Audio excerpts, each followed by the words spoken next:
a caballo y lo traicionaron por calles de Bravo. Mi oficina para demostrarle mi agradecimiento. Claro, nomás que no vayan a hacer cheques. No. Dicen que lo tuvo todo: fama, películas, discos, giras por todo México y Estados Unidos. Pero también se susurra que murió solo, vetado, y con apenas recuerdos en los bolsillos.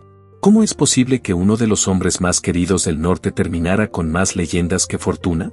Pues hoy, por primera vez, hablará Elvira González, la propia hija del Piporro, y confesará lo que nadie se atrevió a decir, los mayores secretos de su padre. ¿Fue víctima de la envidia? ¿Lo traicionaron en vida? ¿O fue él mismo quien, por ser tan hombre, terminó pagando el precio más alto? Quédate hasta el final, porque lo que revelará Elvira puede cambiar para siempre la manera en que recordamos al mismísimo Piporro. Hoy les voy a contar lo que nunca se ha dicho de mi padre, Eulalio González, el mismísimo Piporro. El compadre más famoso del cine mexicano, el rey del taconazo, el hombre que convirtió el humor norteño en leyenda, pero también el hombre que cargó secretos que muy pocos conocen. Detrás de las risas y de las canciones picosas, hubo migración, censura, un veto silencioso y hasta una telenovela que casi nadie recuerda. Mi papá tuvo éxitos que lo llevaron a girar por todo México y Estados Unidos, pero también fracasos que lo marcaron para siempre. Yo crecí viendo de cerca todo eso. Y ahora estoy lista para desenterrar esa historia completa, con sus luces y sus sombras. Porque Piporro no solo fue el ídolo del sombrero ladeado y las botas con chispa norteña. Antes de todo eso, fue un muchacho flaco de los Herreras, Nuevo León, con más sueños que centavos en la bolsa, un soñador que nunca se rindió, aunque la vida le cobrara caro. Mi papá siempre decía que estudiar servía, pero vivir era otra cosa. Y aunque terminó la carrera de contaduría, jamás se le vio cargando libros ni haciendo sumas ajenas. Su verdadera pasión no eran los números, era la voz, la gente, el humor. Yo recuerdo que siendo joven se metió de lleno en ese mundo que estaba revolucionando al país, la radio. La primera vez que pisó una cabina fue como si hubiera encontrado su lugar en el mundo. Frente al micrófono, descubrió que tenía un poder especial, podía hacer reír, podía emocionar y, sobre todo, podía conectar con el pueblo. Su estilo no lo inventó nadie, le salía natural. Era norteño hasta en las pausas, tenía ese arrastre en la voz y esa picardía que no necesitaba guión. Pa' aliviar el mal de amores, pa' callar los habladores. ¡Trabaje! ¡Trabajar! Sí, señor. Pues es premio, castigo, pues ¿en qué? En Monterrey empezó a jugar con personajes, rancheros bravucones, mujeres de pueblo, compadres de cantina, y la gente lo adoraba porque sonaban reales, como los que veían todos los días en la plaza o en la carnicería. Lo curioso es que él no buscaba la fama. Quería sobrevivir, comer diario, ganarse un espacio. Pero poco a poco, entre radionovelas, imitaciones y risas, fue moldeando algo más grande que él mismo. Sin darse cuenta estaba construyendo la figura que años más tarde se volvería leyenda, el Piporro. Pero mi padre no era de conformarse. Monterrey le quedaba chico y él quería que lo escucharan en todo México. Así que un día empacó sus botas, sus cuadernos llenos de ocurrencias y esa vozarrón inconfundible, y se fue directo a la capital. En la XCW, la voz de América Latina, no tardó en llamar la atención. Y ahí, casi como un guiño del destino, llegó el momento que lo cambiaría todo, lo eligieron para ser el compadre inseparable de Pedro Infante en Martín Corona. Mire, al principio mi papá solo era el compadre simpático, un personaje secundario. Pero bastó que abriera la boca para que el público lo adoptara. Esa manera campechana de hablar, ese humor pícaro con corazón de oro, fue cuestión de tiempo para que dejaran de llamarlo Eulalio y empezaran a decirle simplemente, el Piporro. Y ese apodo ya nunca lo soltó. Lo curioso es que el personaje gustó tanto, que Pedro Infante mismo y los productores lo quisieron llevar al cine. Imagínese, en 1952 mi papá debutó en la pantalla grande con Ahí viene Martín Corona y después con El enamorado. Pedro era el galán, sí, pero la gente salía del cine imitando al compadre, repitiendo sus frases y hasta caminando como él. Ese fue el quiebre, de ser actor de reparto pasó a convertirse en estrella. El cine mexicano vivía su época dorada, y en medio de galanes serios y charros de melodrama, apareció Piporro con un estilo que no existía. No era ni villano ni héroe trágico, era el hombre del pueblo que hacía reír, cantaba, defendía a los suyos y hasta soltaba una lágrima sin perder la hombría. Mi papá no se conformó. A la par de actuar con grandes como Tintán o Luis Aguilar, comenzó a escribir sus propios libretos. Fue afinando ese personaje norteño noble, pícaro, enamorado y medio bruto, pero solo tantito, decía él con risa, hasta convertirlo en un sello inconfundible. Mire, después de brillar con Pedro Infante, mi papá empezó a codearse con gigantes. En 1953 lo pusieron al lado de Germán Valdés, Tintán, en El Mariachi Desconocido. Ahí el público descubrió algo, no necesitaba esforzarse para hacer reír. Caminaba con ese estilo suyo, como si trajera un gallo escondido en las botas y la gente estallaba en carcajadas. Era natural, auténtico. No actuaba, simplemente era él. Pero mi padre no se quedó solo en la comedia. En 1955 sorprendió a todos con Píntame Angelitos Blancos, donde dejó a un lado el cotorreo para mostrar un lado más dramático. Y lo hizo tan bien que lo nominaron al Ariel, algo impensable para un muchacho que había empezado entre micrófonos viejos y comerciales de jabón. Ese mismo año llegó una de sus obras más importantes, Espaldas Mojadas. Ahí no hubo chistes ni frases pícaras, fue un retrato duro de la vida de los migrantes en Estados Unidos. Y mi papá no solo convenció, ganó su primer Ariel. Demostró que Piporro no era un payaso de sombrero ladeado, sino un actor capaz de tocar fibras sensibles. Aún así, lo suyo seguía siendo ese humor norteño que lo volvía único. Entre 1956 y 1960 pasó de ser compadre a protagonista absoluto en cintas como De Tal Palo, Tal Astilla y El Tiro de Gracia. Y ahí ya no solo peleaba por mujeres o se metía a cantinas por puro gusto, ahora el público lo veía como el alma de la película. Su risa tronadora, su forma de hablar, su picardía, todo se volvió sello de fábrica. Y mientras tanto, empezó a coquetear con la música. Primero grababa canciones para acompañar las películas, pero pronto esas canciones empezaron a tener vida propia. La gente quería escucharlo en la radio, en los bailes, en las fiestas, con acordeón, con banda o como fuera. Así nació el cantante, que venía a reforzar al actor, y entre los dos hicieron un fenómeno que llenaba salas y teatros.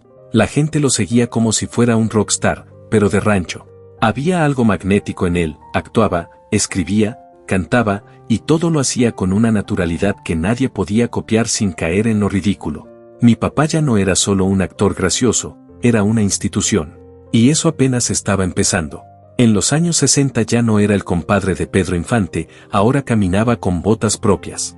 Escribía sus guiones, proponía historias y hasta metía mano en la dirección. Todo olía a frontera, sonaba a norte y tenía ese acento cantado que lo hacía único. Uno de sus momentos más grandes llegó en 1964 con El Bracero del Año. Ahí volvió a encarnar al migrante mexicano, ese que cruza buscando una vida mejor. Pero, claro, al estilo Piporro, entre carcajadas, enredos y hasta serenatas medio desafinadas pero llenas de encanto. A diferencia de Espaldas Mojadas, aquí el tono era más ligero, pero el mensaje seguía pegando. Y es que para él la migración no era solo un tema de moda, era algo personal. Lo había vivido de niño, lo había escuchado en las historias de paisanos que iban y venían. Ese mismo año llegó El Rey del Tomate, donde mi padre se hacía rico sembrando jitomates, hasta que todo se le complicaba como siempre. Parecía comedia ranchera, pero en realidad era sátira pura, una manera de burlarse de la realidad mientras el público reía a carcajadas. Y mientras el cine lo tenía en su mejor momento, la música explotó. Con El Taconazo nació no solo un éxito pegajoso, también un apodo que lo marcaría para siempre, El Rey del Taconazo. Su estilo era burlón, guapachoso, pícaro pero jamás vulgar. No sonaba como nadie más, parecía que sus diálogos de película se hubieran convertido en canciones. Rosita Albí, Chulas Fronteras, El Gorgorello, eran temas que hacían reír, cantar y, para quien quisiera escuchar con atención, hasta reflexionar. Yo lo veía y pensaba, mi papá ya no necesitaba ni galanes ni villanos a su lado. Él solo llenaba la pantalla. Se podía enamorar de la muchacha del pueblo, pelearse con media cantina, cantar y soltar chistes, todo sin bajarse el sombrero. Para finales de los 60, Piporro ya no era solo un ídolo del norte, era un icono nacional e incluso internacional. La música de mi papá cruzó fronteras como si nada. En Estados Unidos lo veían como el vocero del mexicano del norte, trabajador, entrón para el trago, gritón para el canto y con humor incluso cuando la migra lo tenía encima. La raza lo seguía como si fuera un rockstar, pero de botas y sombrero. Las giras eran interminables, teatros, rodeos, carpas, palenques. Lo mismo llenaba un estadio en Monterrey que una plaza en San Antonio. Y siempre igual, sombrero ladeado, botas relucientes y canciones que la gente ya llevaba tatuadas en la memoria. El taconazo fue un himno, pero no se quedó ahí. El gorgorello, ajúa y olé, el chubasco, chulas fronteras. Eran temas que sonaban como una plática entre compadres con cerveza en mano. No eran lamentos, eran risas, picardía y orgullo norteño. Mientras la música lo hacía eterno, el cine seguía su marcha. Llegaron El Sordo en 1965, El Tragabalas en 1966 y, más tarde, El Pocho en 1970. Esa última fue la más personal de todas. Mi papá escribió el guión, la dirigió, la protagonizó y hasta le metió canciones. Era sátira pura, un mexicano americanizado que renegaba de sus raíces para después reencontrarse con ellas. Una comedia, sí, pero también una crítica directa. Y ahí empezó el verdadero problema. El Pocho fue demasiado piporro.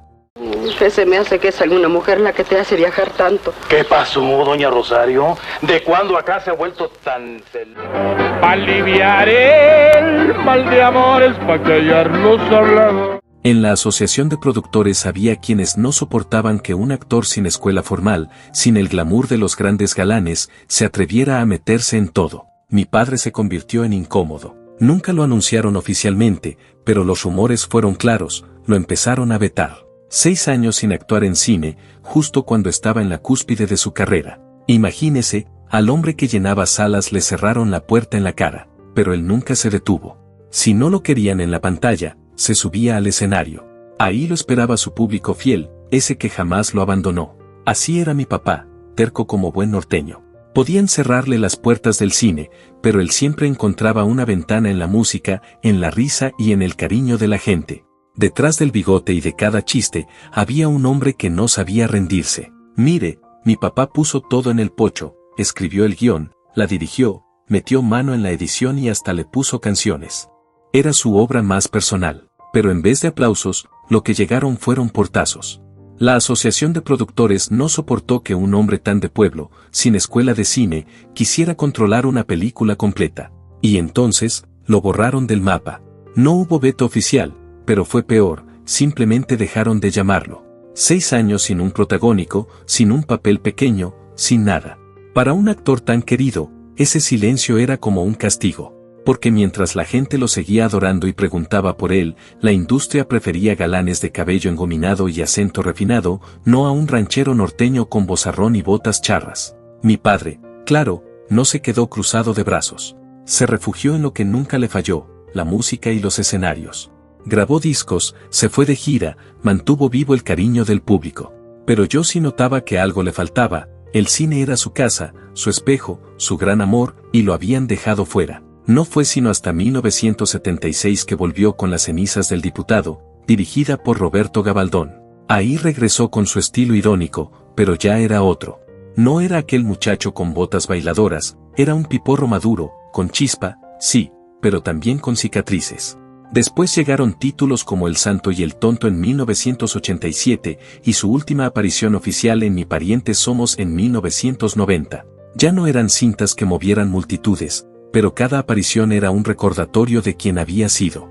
Y todavía en 1994, cuando la televisión estaba en su apogeo, se dio un lujo inesperado, aparecer en la telenovela Agujetas de color de rosa. Ahí hizo de Don Pedro, un personaje secundario, bonachón, vecino de barrio. Fue un guiño al pasado, un regalo nostálgico para quienes lo recordaban en el cine y un pequeño puente hacia las nuevas generaciones.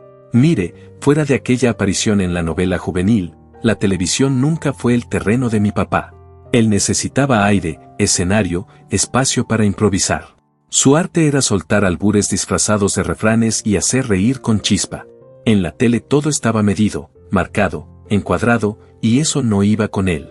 Ahí fue cuando el cambio se volvió evidente. Ya no llegaban los guiones, y cuando llegaban, eran papeles chicos y mal pagados. La época del cine de charros, pistolas y cantinas había terminado, y con ella también parecía que la industria quería enterrar al piporro. El público lo seguía recordando con cariño, pero los de arriba lo archivaron como si ya fuera parte del pasado. Y mientras en la pantalla siempre aparecía tras la muchacha del pueblo, en la vida real mi padre fue discreto hasta el final. Nada de escándalos de revista, nada de pleitos mediáticos. Se casó con Ernestina Ballí González en 1957 y estuvieron juntos casi 30 años, hasta que ella falleció en 1985. Fue su compañera en todo, en las giras, en las películas y también en las épocas oscuras, como aquel veto que lo dejó fuera del cine.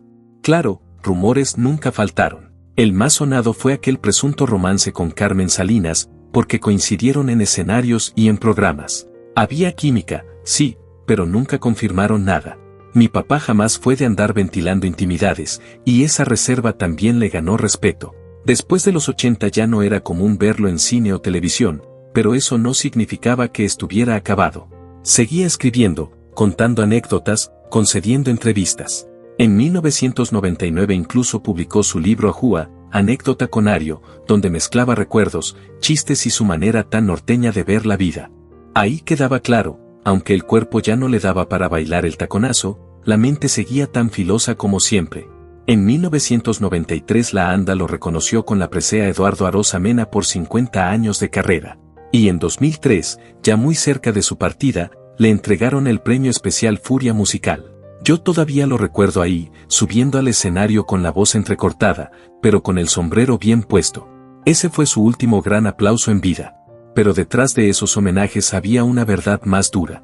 Mi padre ya no tenía contratos importantes, ni un respaldo económico que le asegurara tranquilidad. El cine lo había usado hasta el cansancio, pero jamás le dio una pensión digna. Las regalías de sus películas y discos prácticamente nunca llegaron, muchas veces fueron explotadas sin control ni pago justo. Y aunque él nunca habló con rencor, nosotros sabíamos que sus últimos años no fueron tan cómodos como merecía. La salud empezó a traicionarlo, problemas cardíacos, cansancio constante, gastos médicos acumulados.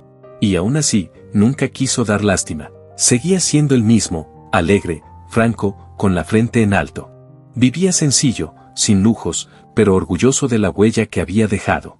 Poco a poco, se fue apagando en silencio, sin escándalos ni reflectores, porque así era él, no necesitaba el foco para brillar. El 1 de septiembre de 2003, a los 81 años, la noticia nos golpeó a todos. Eulalio El Piporro González había muerto en su casa de San Pedro Garza García, víctima de un infarto. Se fue acompañado de los suyos, en calma, sin cámaras alrededor, como había vivido sus últimos años. Y aunque en vida muchas televisoras y autoridades lo habían olvidado, su muerte provocó una oleada de homenajes espontáneos. El más grande, un tributo en el Palacio de Bellas Artes.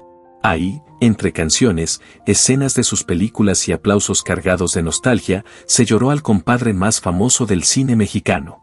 Mi papá filmó más de 80 películas, muchas de ellas escritas por él mismo, y dejó un legado musical que todavía se escucha en las cantinas, en las fiestas y hasta en los playlists de los jóvenes.